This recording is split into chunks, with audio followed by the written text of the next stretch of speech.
Yeah, I'm aware that a lot of you niggas don't like me, but I don't give a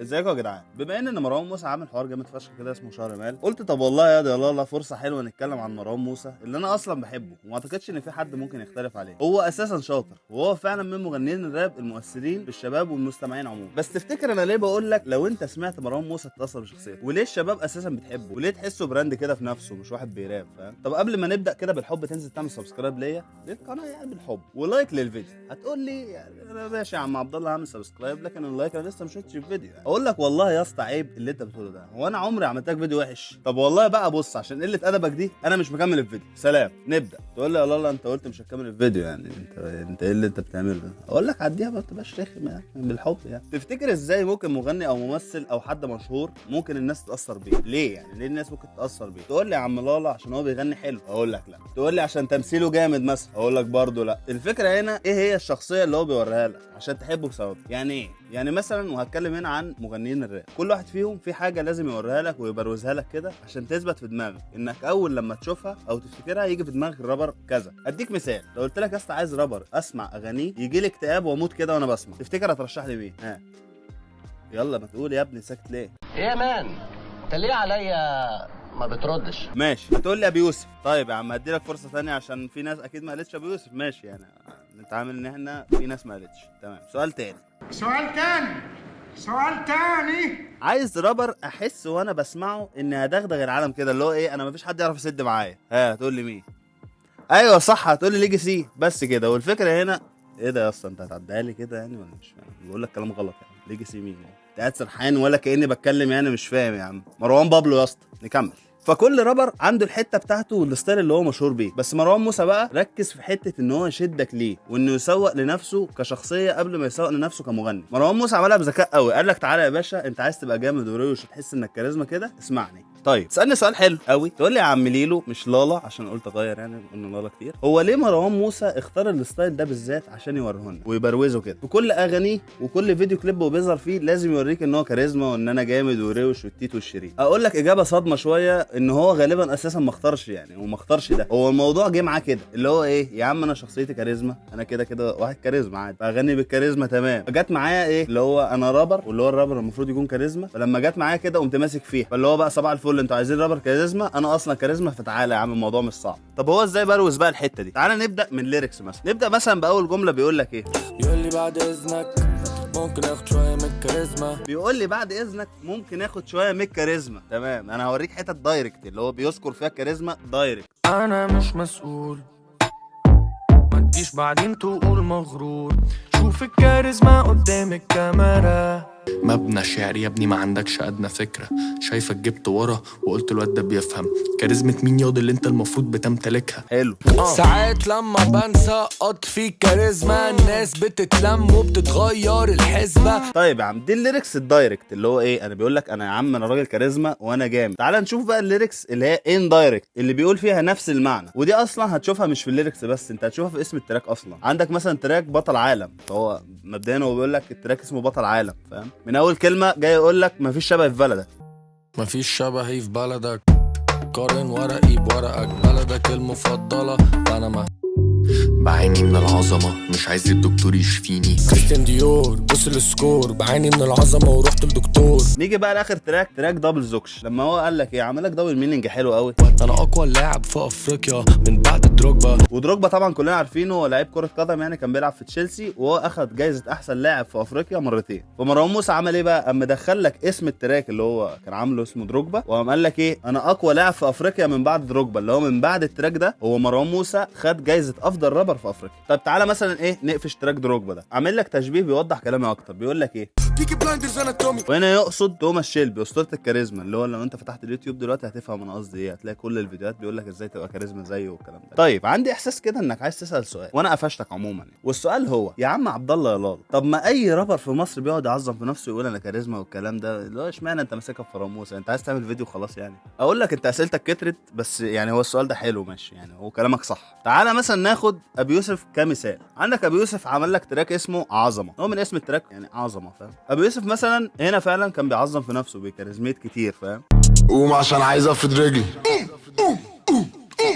متأخرين بس مش بنجري على وضعنا ومحدش يشوفنا بنجري فاهم عشان حد. تقول لي اهو كلامي صح، ابو يوسف بيعظمها في نفسه. اقول لك استنى بقى، هي الفكره هنا ان ابو يوسف عنده اساسا كذا شخصيه، فهو ممكن في تراك عظمه ده كان واخد شخصيه اللي هي كاريزما. تعالى مثلا نسمع تراك تاني لابو يوسف. لا تسمع ولا تشفت لمدلع وكذاب. هتشوف ان هو زي ما بيقول ان هو جامد، هو هنا مش بيقولش ان هو جامد، هو ما بيقولش ان هو كاريزما. فابو يوسف مش جاي يقول لك ان انا كاريزما او يثبت في دماغك فكره ان انت لما تفتكر الكاريزما تقول ابو يوسف. لا، هو جاي لك في ستايل تاني اصلا. هو عنده كذا شخصيه، وهي دي الصوره اللي هو حابب يسوقها لنفسه بيها، ان هو عنده كذا شخصيه وكل شخصيه ولها مودها والليركس بتاعها والكلام ده. لكن مروان موسى مش كده، يعني مروان موسى ثابت على حته الكاريزما والجمدان. تعال نشوف مروان موسى كان عايز يوصل لك كاريزمته ازاي في الفيديو كليبات.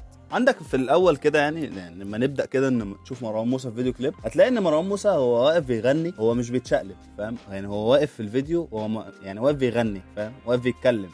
حبيبي على بالي كتير جميل بني غامق صافي زي الحرير. بلس بقى ان انت اساسا هتلاقي ان اغلب الكليبات بتاعت مروان موسى هتحس انها سينمائيه اصلا. يعني انت مش هتحس، عارف انت بيبقى فيه اللي هو نوع ان واحد بيطلع يغني ويقف جنب اصحابه ويتنطط مش عارف ايه هايب مع الاغنيه. لا، هو بيعمل لك يعني كقصه فاهم، ستوري في الفيديو فاهم. وده هو طبعا بسبب تاثره بان هو ده كان دارس سينما اصلا. وموضوع الكاريزما ده بقى هو بيبينه في التمثيل فاهم، يعني هو بيطلع يمثل اساسا في اغلب الكليبات بتاعته. الحته الكاريزما دي بانت قوي بقى في كليب تسلا. يعني تعالى مثلا ايه نحلله كده. في اول لقطه في الفيديو هو لابس شراب مكتوب عليه فاك اوف، ده مبدئيا. والمفروض ان هو في الفيديو كليب ده هو واحد داخل السجن، هو بيدي الضابط مفتاح العربيه عشان يركنها له. ده بلس بقى ان هو اساسا جاي مسلم نفسه، يعني هو مثلا مفيش حد مثلا مسكه ولا قفشه، لا ده هو واحد راح للسجن بالعربيه بتاعته بيحط المفتاح للضابط عشان هو يركنها له. ولما كان داخل بيحط حاجته، حط الساعه بتاعته اللي هي اساسا بالشيء الفلاني، يعني ما اعرفش هي بكام بس شكلها غاليه. بعدها قام واخد الساعه تاني وقام غامز للراجل اللي هو ايه انا مش هديك الساعه. فاللقطه هو يعني من اول الفيديو هو جاي يقول لك انا جامد فاهم، انا داخل السجن يا عم مش عايز الساعه مش هديها لك، لابس شراب وبتاع ولابس جاكيت وراكن بالعربيه بتاعتي. ده مبدئيا احنا بنبدا الفيديو كليب كده. وبعدها بقى في لقطه يعني استغربتها شويه، جاي لك اللبس بتاع السجن اللي هو معروف عنه ان اللبس بتاع السجن يعني مش هجيب لك لبس براند فاهم. لا، هو المخرج قام عامل لك كلوز اب على الماركه اللي هي بتاعت لبس السجن بتاعت مروان موسى. هو لابس لبس سجن من براند فالنتينو، يعني هو فالنتينو ده مش واحد صاحبه، فالنتينو ده لو عايز تجيب منه كاب هتدفع $655 بمعادل 26000 جنيه. لبس سجن ايه يا باشا اللي هيبقى فالنتينو فاهم. يعني مثلا هنيجي هنا بص هو قاعد ازاي وهو بيتحقق معاه، قاعد حاط رجل على الترابيزه. فموضوع الكاريزما ده من اكتر الحاجات اللي مروان موسى كان عايز يوصلها لك ويبروزها في التراكات والكليبات والكلام ده كله. ايربلين مود الليله دي شاب جامد نيك عايش في المعادي.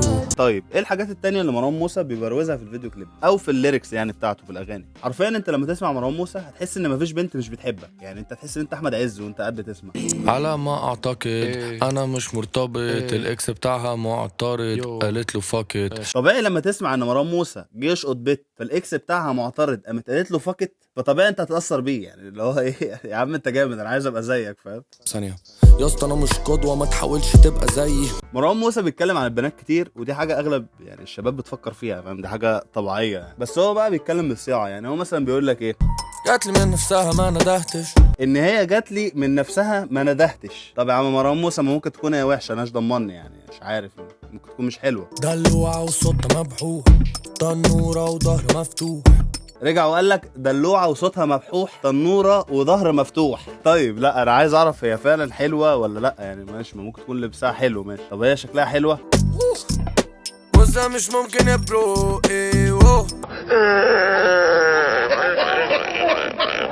طيب بعيدا عن الهزار والله بجد يعني، بس هو انت حرفيا وانت في مود وانت بتسمع الاغنيه، هو انت ما بتسمعش الكلام ده بان مروان موسى الحاجات دي تبعه فاهم، انت بتاخد الكلام على نفسك، فانت تلقائيا بتاخد اللي هو الثقه في نفسك فاهم، اللي هو انا واخد الكلام على نفسي انا مش دعوه بمروان موسى فاهم. فاللي هو انت قاعد بتسمع اللي هو انا براد بيت، يعني مفيش واحده مش بتحبني في التراك فاهم. تكونش واد روميو ها، باين عليك روميو وانت ما انتش واخد بالك من نفسك، والحريم هتقطع روحها عليك وهتبقى مصيبه. طيب نسيبنا من نقطه البنات دي عشان ايه يعني النقطه دي شائكه شويه، حلوه كلمه شائكه دي. تعال نتكلم مثلا عن كميه البراندات اللي هو بيقولها في تراكاته. عندك بالنسياجا وجوتشي وديور وفيندي وفلانتينو وفيرزاتشي، ولو ما تعرفش البراندات دي يعني خد اي اسم من اللي انا قلته وخش اتفرج كده يعني. اللقطه هنا بقى في ايه يا عم عبد الله؟ لا ان مروان موسى بقى مش بيصطنع الحاجات دي، هو حقيقي هو شخصيته كده من وهو صغير كده. يعني مثلا عمرك سمعت ان مروان موسى بيقول لك في تراك انا اتمرمطت مثلا، او بيقول لك ايه انا طلع عيني وانا صغير عشان ابقى نجم، مش هتلاقي يعني، تدور كده مش هتلاقي، فاهم؟ مروان موسى دايما يقول لك ايه انا جامد ومن زمان انا جامد وفي المستقبل انا جامد، ولو بتسمعني دلوقتي وانا قاعد جنبك انا جامد. سقفوا له الالماني. وهو الكلام ده يعني واقعي، فاهم؟ لان هو اصلا متعلم بره وكان عايش في المانيا وسافر اوروبا كتير، فالموضوع لايق عليه شويه، فاهم؟ يعني مش هتحس ان هو فيك خالص.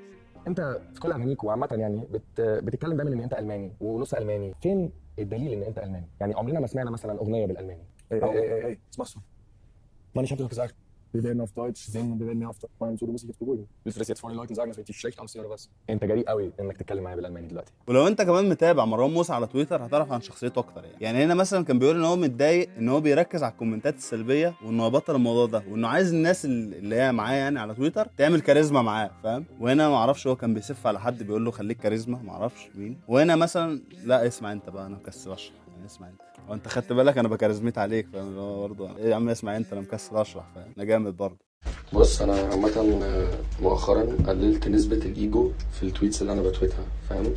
وحاسس ان انا الناس حباني اكتر من ساعه ما انا قللت الايجو، بس دي حاجه عصبتني، فاهم؟ عشان انا المفروض ان انا رابر وانا بحب الناس اللي بتتكلم بايجو، يعني انا لو شفتك بتتكلم بايجو مثلا قوي انا هحبك. دلوقتي انا باجي اتكلم بايجو الناس تقول لي ايه ده انت يعني، او بحس بفايبز ان ده بيخلي الناس انسكيور كده، اللي هو يعني ايه ايه ده، هو ازاي شايف نفسه كده، هو ايه ده وبتاع، فاهم؟ فخلاص بقيت متيكت ايزي خالص بقى بعمل نفسي شخص طيب جدا بقى، وبكتب كلام متواضع بقى، وايه ده الله انتوا ايه عاملين ايه وبتاع، بتطبطب بقى على الناس هتعمل ايه. ده غير بقى كميه اسماء العربيات اللي هو بيقولها في تراكاته. هظبط حساباتي واقفش البوجاتي وانزلها على البيت برو. عندك مثلا تراك تسلا، يعني هو من اول التراك اسمه تسلا، تمام. انا على فكره يا جماعه انا ممكن اعمل فيديو تاني لمروان موسى، انا حاسس ان انا ما قلتش كل حاجه، مش عارف ليه، انا حاسس ان انا لسه عايز اتكلم. طبعا يا معلم، انت فاكر ايه؟ قول لي رايك انت بس في الفيديو ده، ولو عايز فيديو تاني قول لي ممكن انزله، يعني ممكن انزله على كمان اسبوع ولا حاجه. وما تنساش بقى تعمل لايك وسبسكرايب، ولا اقول لك يا عم بقول لك ايه، انا جامد كده كده، عايز تعمل لايك عايز تعمل سبسكرايب اعمل، فاهم؟ انا كاريزما يا باشا براحتك يعني. خد يا اسطى بهزر يا عم، خلاص صدقت. خش اعمل لي اد على الفيس، وده الانستا بتاعي لو حابب تعمل لي فولو، بنزل حاجات حلوه هناك تعالى يعني. بس كده يا باشا، كان معاك عبد الله، سلام.